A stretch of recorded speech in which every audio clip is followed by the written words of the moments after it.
తదుపరి మిథున రాశి. మిథున రాశి వారికి సంబంధించి జనవరి మాసంలో మాస ఫలితాలు ఎలా ఉన్నాయో ఇప్పుడు మనం తెలుసుకుందాం. మిథున రాశి అంటేనే సాధారణంగా అందరికీ కనిపించేటువంటిది ఆ సింబల్ చూస్తేనే తెలుస్తది. ఒక ఆపోజిట్ జెండర్ వారితో కలిసి ఉండడం. లేదా ఎవరన్నా ఒక వ్యక్తి సపోర్ట్‌గా ఉండడం. కాబట్టి ఈ మిథున రాశి వారికి అది విద్యార్థులు కానీ, గృహిణులు కానీ ఒక సపోర్టివ్‌గా ఎవరన్నా అంటే ఉన్నటువంటి అన్ని వర్గాల వారికేంటంటే ఒక సపోర్ట్ చేసేవాళ్ళు, ఒక ధైర్యం చెప్పేవాళ్ళుంటే ఏదైనా సాధిస్తారు. అలా కాకుండా ఒకవేళ బాగా సపోర్ట్ చేసే వాళ్ళు ఎవరన్నా గనక వారి నుంచి దూరం అయిపోతే చాలా కుంగిపోతారు, చాలా లో అయిపోతారు. కారణం ఏంటి అంటే ఆ రాశి తత్వం లక్షణమే అట్లా. కాబట్టి మిథున రాశి వారికి సంబంధించి ఎవరైనా సరే విద్యార్థులు, గృహిణుల విషయానికొస్తే గనక విద్యార్థుల్లో మంచి సపోర్ట్ ఇస్తూ అంటే కొంతమంది ఏంటంటే తల్లిదండ్రులు అంతగా పట్టించుకోరు. వారు చదువుకున్నారా? మంచి మార్క్స్ వచ్చినాయా? ఇంతే. కానీ కొంతమంది ఏం చేస్తారంటే పిల్లలకు సంబంధించి వెరిఫై చేస్తారు. ఇవాళ ఏం పని చేశావు? ఇవాళ ఎక్కడికెళ్ళావు? పర్లేదు నాన్న ఫ్రెండ్లీగా మాట్లాడతారు. మీరు కానీ మీ పిల్లలతో మీ పిల్లలది మిథున రాశి అయితే అలా మాట్లాడి చూడండి ఒకసారి. వారు ఖచ్చితంగా అభివృద్ధి చెందుతారు. మంచి మంచి మార్కులు తెచ్చుకుంటారు. అన్ని విషయాలు మీతో ఓపెన్‌గా చెప్తారు. జాతకరీత్యా వారికి ఎంత ప్రమాదం వచ్చినా మీరిచ్చే సలహాలు వారిని బాగా కాపాడతాయి. కాబట్టి అలా సపోర్ట్ ఇవ్వాలి ఖచ్చితంగా పిల్లలకి. అలా సపోర్ట్ ఇస్తూ ఉంటే పిల్లల విషయంలో ఎటువంటి ఇబ్బంది ఉండదు. ఎక్కువ టాకిటివ్‌గా కూడా ఉండేటువంటి రాశులు అన్నిట్లో కూడా బాగా మాట్లాడే రాశులలో మిథున రాశి కూడా ఒకటి.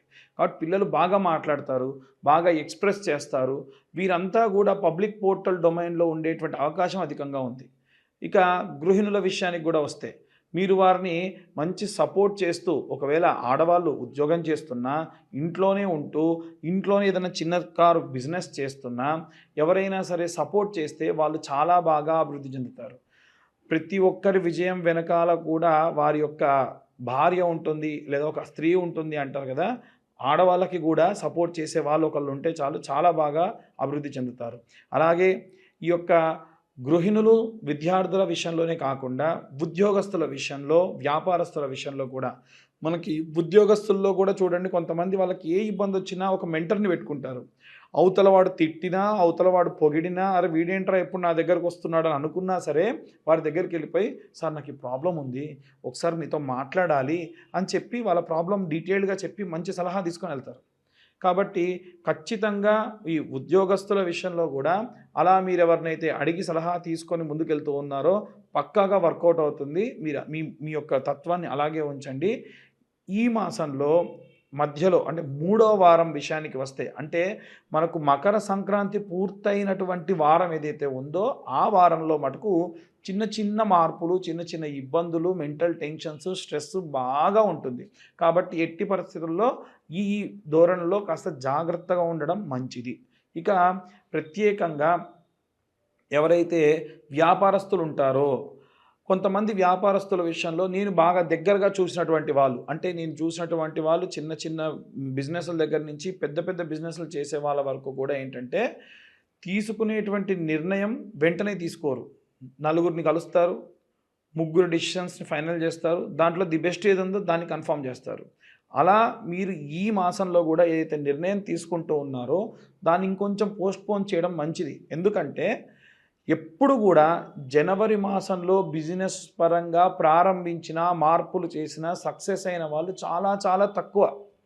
ఎందుకో చెప్తా. వాతావరణ మార్పు ఒకటి, చేసేటువంటి పనులు చేసేవాళ్ళు కూడా శ్రద్ధగా చేయలేరు, తొందరగా పనికి రారు, టైంకి రారు, చాలా ఇబ్బంది పడుతూ ఉంటారు. పనికి రారంటే అలా కాదు.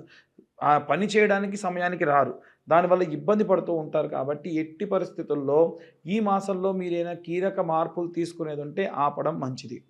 ఇక సినీ రాజకీయ రంగాల్లో వారు కానీ, అలాగే ఎవరైనా కోర్టు వ్యవహారాల్లో ఇబ్బంది పడుతున్న వాళ్ళు కూడా ఎవరైతే ఉంటారో, విదేశాలకు వెళ్ళి ఏవైనా పనులు చేయాలనుకునే వాళ్ళు కొంతమంది ఉంటారు. అలాగే ఈ సినీ రాజకీయ రంగాల వారికి సంబంధించి దూర ప్రదేశాలకు వెళ్ళి పనులు చేయాలనుకునే వాళ్ళు కొంతమంది ఉంటారు. జాగ్రత్త వహించండి. ఆరోగ్య సమస్యలు వచ్చే అవకాశం ఉంది. అలాగే ఎవరైనా సరే భూ నిర్మాణ రంగంలో ఉన్నటువంటి వారు కూడా ఎట్టి పరిస్థితుల్లో ఈ శూన్య మాసము అంటారు దీన్ని. ఎట్టి పరిస్థితుల్లో ఈ మాసం ప్రారంభించడం మంచిది కాదు. తదుపరి మాసాన్ని ప్రారంభించండి. గోచార రీత్యా మేము చెప్పేటువంటి ఈ యొక్క పరిస్థితులన్నీ కూడా మనం క్యాలిక్యులేట్ చేసుకోవడం జరుగుతుంది. ఎట్టి పరిస్థితుల్లో మీ పర్సనల్ జాతకం మీదే ఉంటుంది. దాన్ని తెలుసుకోవాలంటే కింద ఉన్న నెంబర్‌కి కాల్ చేయొచ్చు. జాతకానికి సంబంధించినటువంటి విషయాన్ని తెలుసుకోవచ్చు. ఇక ప్రత్యేకంగా అన్ని వర్గాల వారు విడివిడిగా ఎవరెవరు ఎలాంటి రెమెడీస్ చేయాలి, ఎలాంటి ప్రతిఫలాన్ని పొందాలో ఇప్పుడు మనం తెలుసుకుందాం. మనకి ఈ యొక్క జనవరి మాసంలో ప్రత్యేకంగా విద్యార్థులకి, గృహిణులకి, వ్యాపారస్తులకి, సినీ రాజకీయ రంగాల వారికి, వివాహం కోసం ఎదురు చూసే వారికి, కోర్టు గొడవలకు సంబంధించి ఇబ్బందులున్న వారికి కాను, అలాగే ఏవైనా గృహ నిర్మాణ కార్యక్రమాలు చేసేవారు ఎవరైనా ఉంటే వారికి సంబంధించి ప్రత్యేకమైనటువంటి గ్రహస్థితి వల్ల మనకి బుధాదిత్య యోగం కానీ, అలాగే జనవరి మాసంలో జరిగేటువంటి గ్రహ సంచారాన్ని బట్టి మార్చి వరకల్లా వచ్చేటువంటి షష్టగ్రహ కూటమి, చతుర్గ్రహ కూటమి వల్ల వచ్చేటువంటి ఎన్నో రకాలైనటువంటి మార్పుల వల్ల మనం కొన్ని రెమెడీస్ చేసుకోవడం చాలా చాలా ఉత్తమం.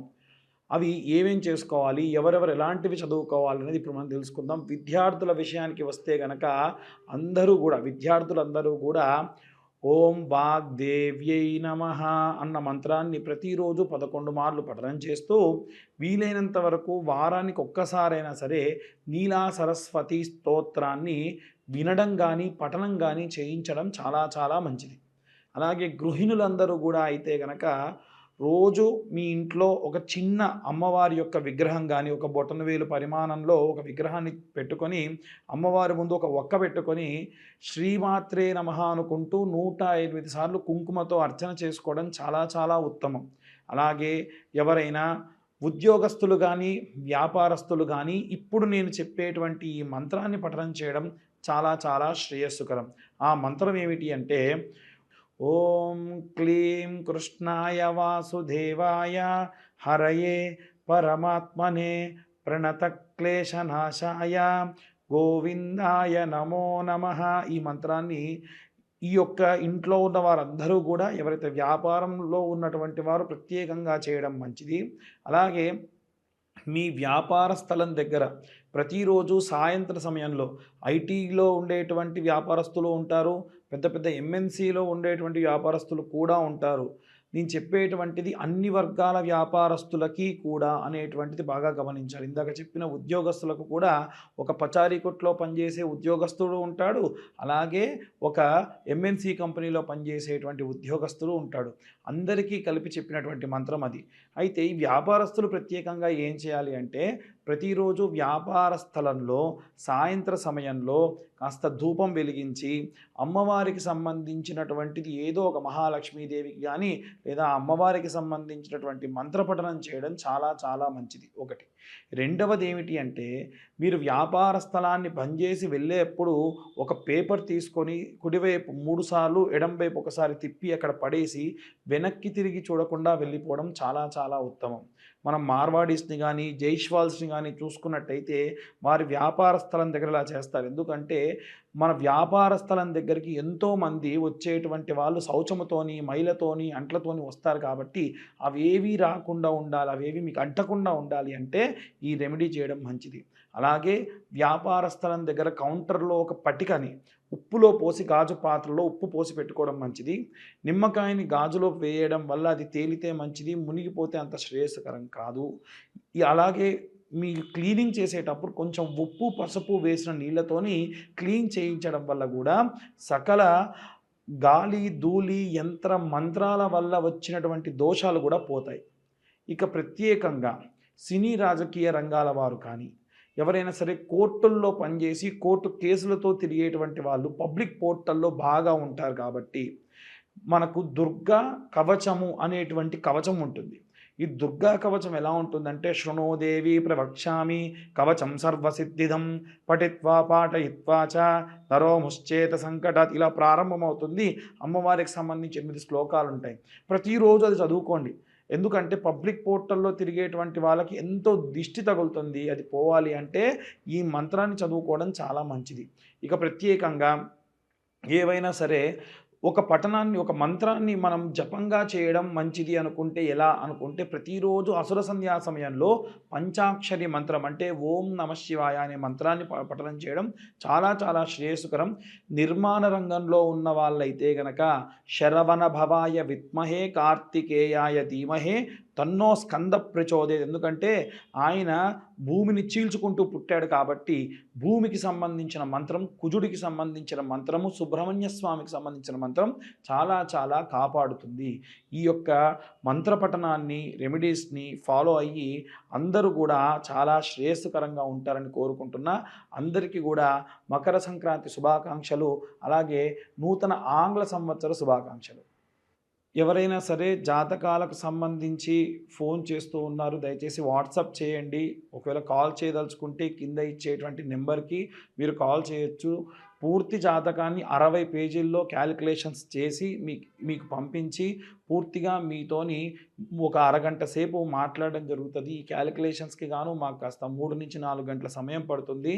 గతంలో చాలామంది 5,000, 6,000 తీసుకునేవారు ఉన్నారు, కానీ కేవలము రూ.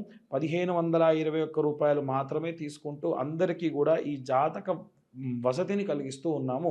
ఎవరన్నా కావాల్సి ఉంటే కింద కనిపించే నెంబర్కి ఫోన్ ఆర్ వాట్సాప్ చేయగలరని కోరుతున్నాము.